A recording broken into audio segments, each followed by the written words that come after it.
L'hymne national d'Israël chanté par des députés de la République, l'image est assez rare. De droite comme de gauche, des parlementaires, des amis d'Israël, pour dire non à la reconnaissance unilatérale d'un État palestinien par Mahmoud Abbas à l'ONU.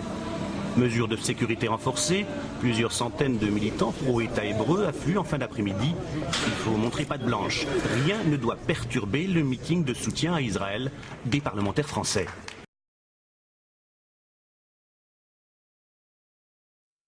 Eh ben, pose ta question sur le dîner du CRIF. On a droit à une question off à la fin. On a le droit à une question. Non mais, est-ce que vous allez un peu...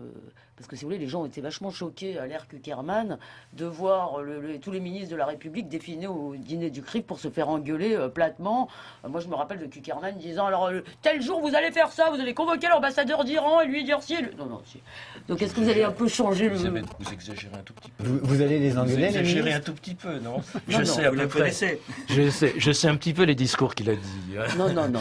Moi, je l'ai entendu. Non, Je l'ai entendu il n'a pas été dire, vous, Monsieur le Premier ministre... Ça n'a pas été un peu excessif à un moment donné, cette façon on l'a de vu faire. engueuler, vraiment. On l'a vu engueuler le ministre. Et les ministres acceptaient de se faire Elisabeth. engueuler. Vous savez ce qu'a dit, vous savez ce qu'a dit dans une parole célèbre un Premier ministre. Lui, c'est lui, moi, c'est moi. Hein. Bon. Oui. Kuckerman, c'est Kuckerman, et Prasquier, c'est Prasquier. C'est Prasquier. Ce qui ne veut pas dire que j'ai pas la plus grande amitié pour Roger Kuckerman. Mais bon, j'ai travaillé avec lui, donc je suis pas... Changement de style ou d'orientation? Comment? Changement de style ou d'orientation? Oh, ça sera à vous de voir. Ce sera à vous de voir. Si j'avais été en désaccord absolu sur l'ensemble des prises de position de Roger Kuckerman, je serais peut-être pas resté autour de lui pendant quelques années. Bon, allez, on... Tous les pays musulmans de par le monde militent pour que soit reconnu un délit de blasphème, délit que nous avons aboli avec la Révolution française. Mais nous avons, nous aussi, notre sacré. Depuis la loi Guesso, nous avons prohibé toute contestation de l'extermination des Juifs pendant la Seconde Guerre mondiale. Moquer la Shoah est devenu blasphématoire. Dans les banlieues...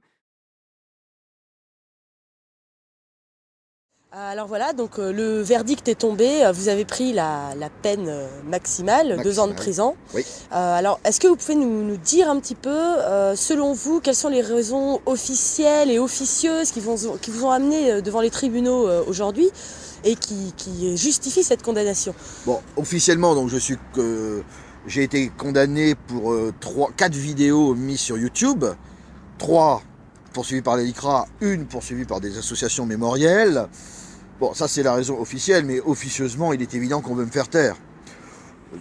Je suis allé en prison, ça ne m'a pas calmé, entre guillemets, j'ai recommencé dès ma sortie de prison. J'ai même passé la vitesse supérieure avec les vidéos. Aujourd'hui, je suis celui qui fait les vidéos révisionnistes sur Internet. Bon, l'État a décidé que c'en était fini avec Vincent Renoir. Donc voilà, maintenant, je suis condamné à de la prison ferme. En appel, je vais faire appel juste pour gagner du temps, mais je serai aussi condamné à de la prison ferme. Il y a un moment où l'État dit stop, et l'État, cette fois, a dit stop. Nous sommes aujourd'hui à Paris pour le procès, pour un énième procès Forisson.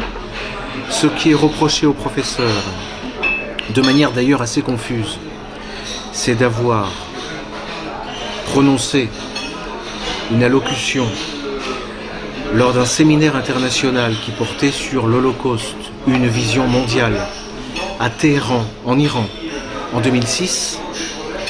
Et de manière, je le dis, confuse, on lui reproche cette allocution qui aurait été transcrite, ce qui n'est pas vrai, en français et qui aurait donné lieu à l'un de ces textes phares que moi d'habitude je produis en justice pour sa justification, un texte qui s'appelle « Les victoires du révisionnisme », où il ne fait que recenser ce que les historiens, disons, on ne peut pas dire orthodoxes, mais les historiens au-dessus de tout soupçon, disons, et certainement jamais poursuivis, qui n'ont jamais de problème, ces historiens-là, comme Raoul Hildberg, Conan, Broza, etc., ces historiens-là ont accrédité les thèses de Robert Forisson.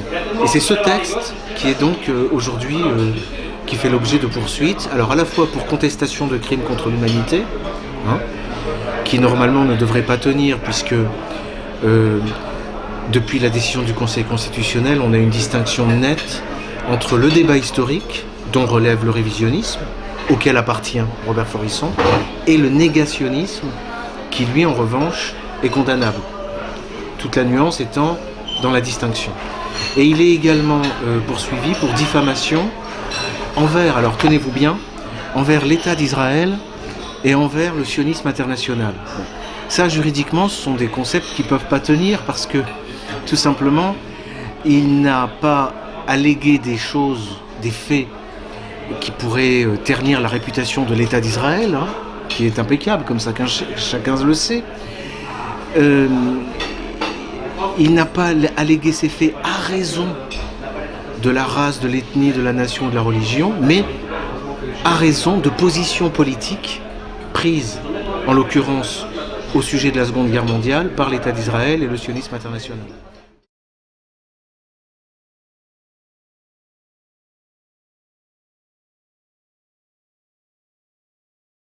Vous reveniez un jour, mais il y a une dernière question. Il me fait signe, Arnaud Le Parmentier. Oui, Angela Merkel va aujourd'hui visiter Dachau. Est-ce que vous avez prévu, vous, un jour, d'aller à Auschwitz ou dans un camp de concentration?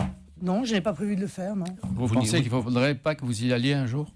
Que ce serait non. Non, enfin, je veux dire, je pense que c'est l'histoire européenne. J'ai pas été invité, d'ailleurs. Non, mais pas être invité à décider soi-même d'aller voir Auschwitz. Non, mais je vous le dis, c'est un vrai sujet. Ça tombe bien que vous en parliez.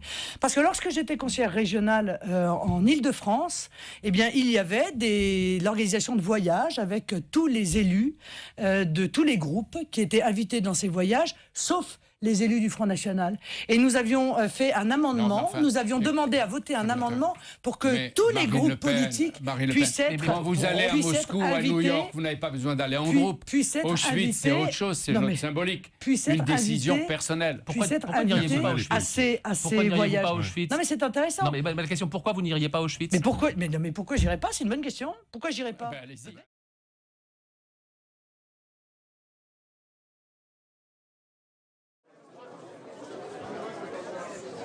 Donc nous sommes toujours ici au CRIF. De nombreuses personnalités politiques, vous les avez entendues au micro de Perrine Ternot. Vous le voyez autour de moi, hein, toutes les personnalités. C'est juste ici, là, vous le voyez, l'entrée du pavillon d'Armenonville au Bois de Boulogne, que le président de la République est attendu. Dans quelques instants, vous pourrez suivre, hein, vous le savez, en intégralité, son discours sur Public Sénat.